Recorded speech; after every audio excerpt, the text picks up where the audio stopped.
Welcome to my channel.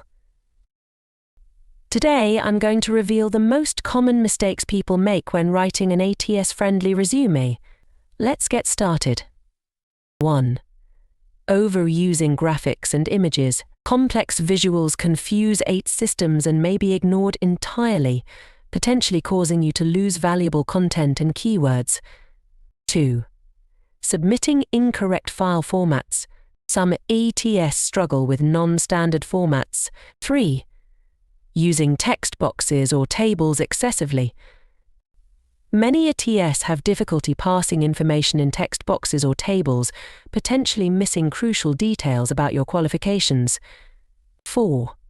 Inconsistent formatting.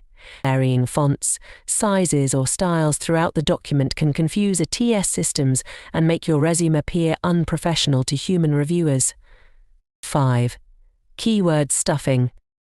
While keywords are important, forcing too many in unnaturally can make your resume seem disingenuous and may be penalized by sophisticated ATS. 6. Neglecting spell check. Misspellings can prevent ATS from recognizing important keywords, potentially lowering your resume's ranking. 7. Using headers or footers for crucial information. Some ATS may not read headers and footers, so avoid placing important details like contact information in these areas. If you found these tips helpful, don't forget to hit the like button and subscribe.